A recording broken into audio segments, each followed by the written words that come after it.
Hello, guys, good morning, and how are you doing with this letdown that's going on wherever you are, which country you are at the moment? But in New Zealand, we are at alert level 3 letdown, so that means we can increase our bubble, and some people could go back to work.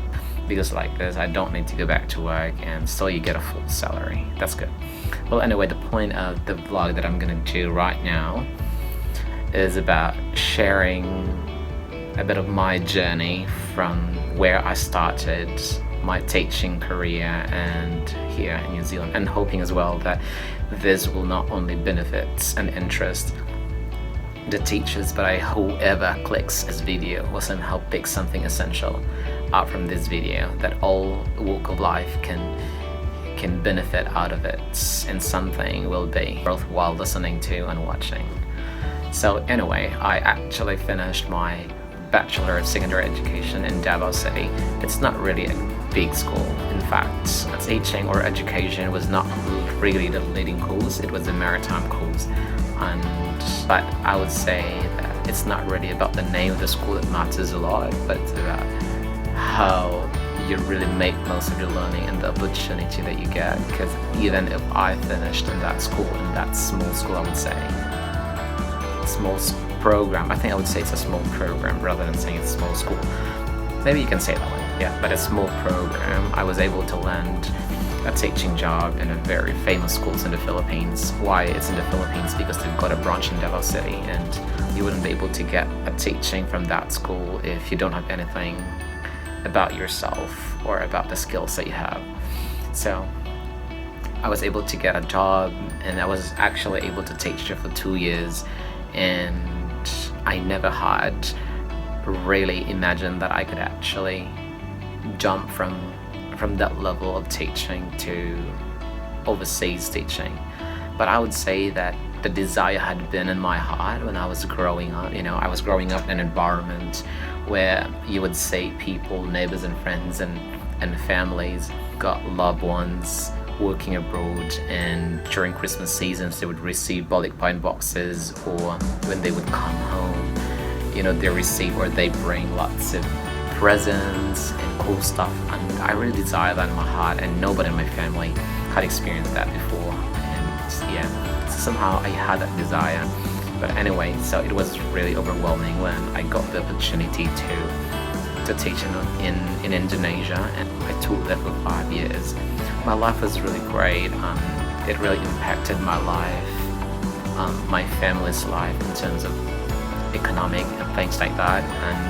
But there was also an impact on the way how I look at life, and somehow I realized that I was becoming shaky about the career that I was in, and I thought, is this the kind of life that I really wanted to have the rest of my life?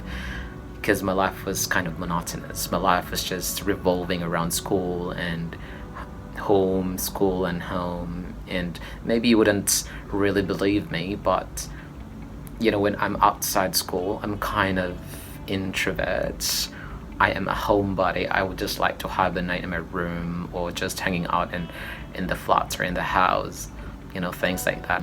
But I think many of us teachers, we are kind of like that. We become performers in front of our students in the classroom. It's just like we're taking a character. Sometimes we can become a clown, an artist, an actor.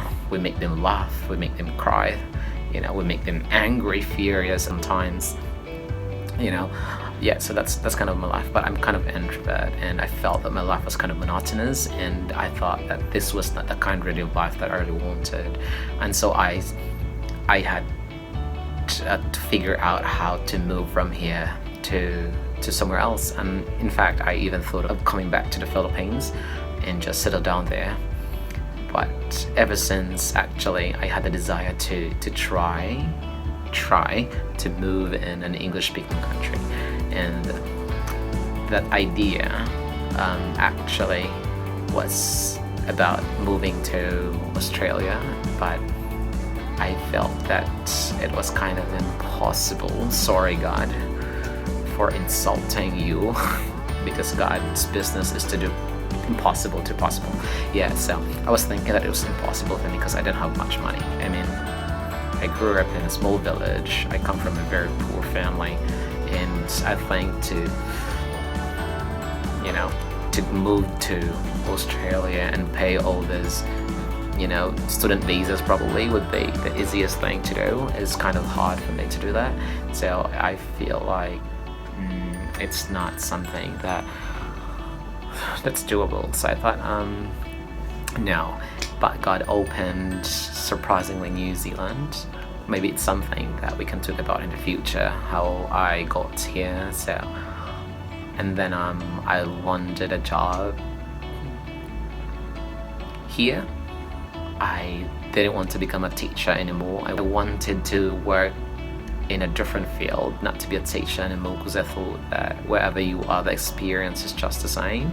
You work late, you sleep late, you mark lots of papers back to back, especially the essay, and you mark papers, you make assessments and things like that. So it's kind of hard. What is this? It looks like a birthmark. Cool. And then yeah, I thought, I don't want to be a teacher here, but you know what, I really prayed that I don't want to be a teacher. But you know what, God is so funny sometimes, because what you pray is the opposite of what God is going to give you. So I actually landed a job after a week of sitting down here, and I realized really the value of prayer, because I was kind of persistent and stubborn in my prayer that God, even I was teaching already.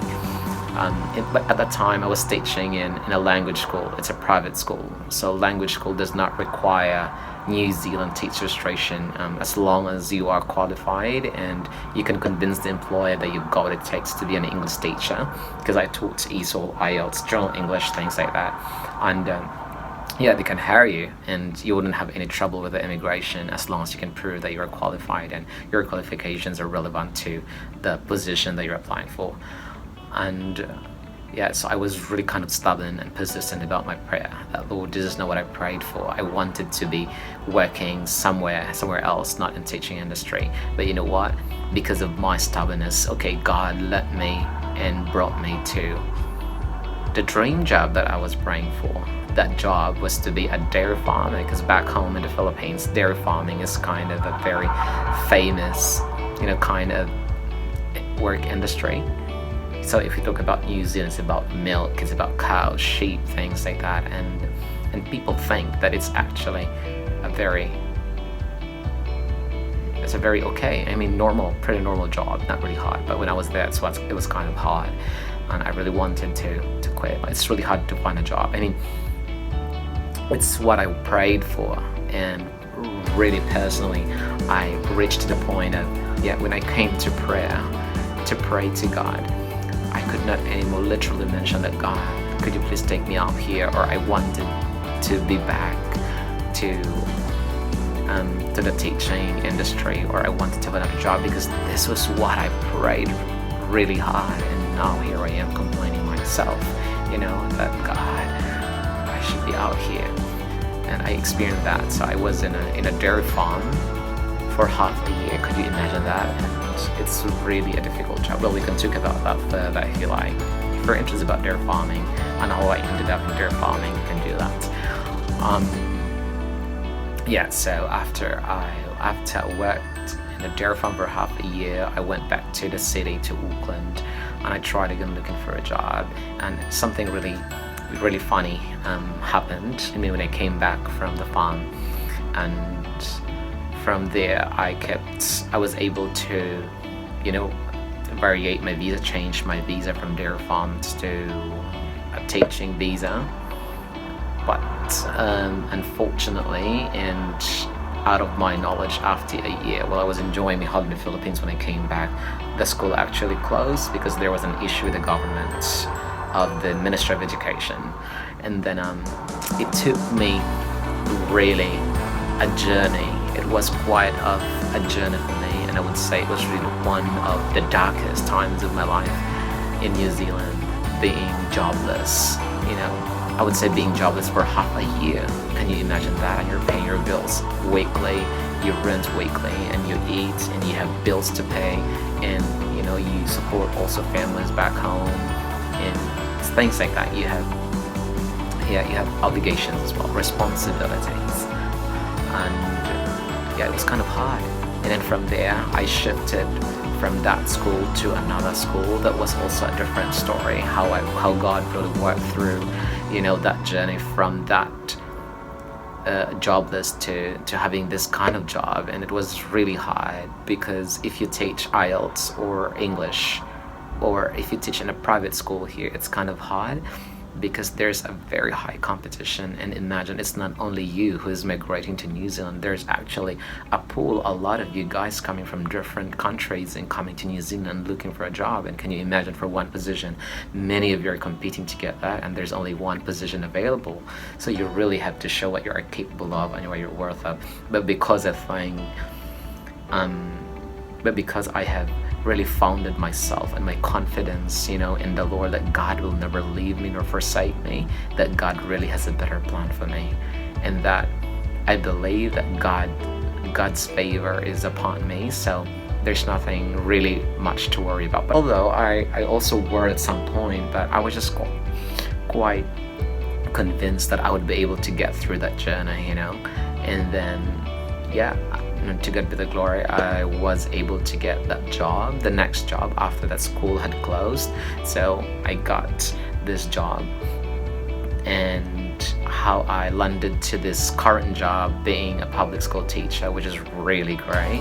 And then after that, when this second school that I moved to, another private school, a language school where I worked again as an English teacher, IELTS teacher, general teacher, had an issue towards the end of the year before they shut down. Had moved me out from this school, and it was so very overwhelming to look back and to think how God really ordered my steps and my journey. In every situation, I would say that God was really with me. And sometimes really we plan so hard, and we make our way out from any troubles or any circumstances that we are in, and we forget to really anchor it to the Lord and surrender it to Him.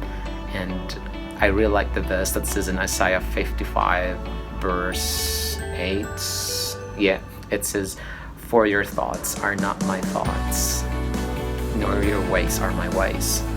Yes, that means that even if we have plans, well, it's nothing wrong really to make a plan for the future, or how to make things okay, and how to solve a problem. There's nothing wrong with that. But I think what I'm saying is, it's still better, so much better, to really anchor it to the Lord and ask God and consult God and just surrender that, God, here's my plan, what's your plan? God, just lead me the way and just lead me to your way. I remember my prayer that time was, God, I think my prayer life changed, because my prayer that time was, it's not in asking about, Lord, I need this job, I applied for this job, Lord, and I wanted to get the job. My prayer was, Lord, just lead me to the right place, to the right people, to the right company.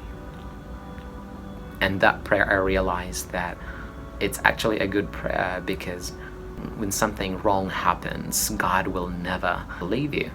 God will still order your steps and place you in a very safe, guarded situation when you are really working yourself hard for you to get that something, and not having God as a part of it. But if God is part of your plan, God is gonna make you settled regardless of the situation. So that's what happened to me.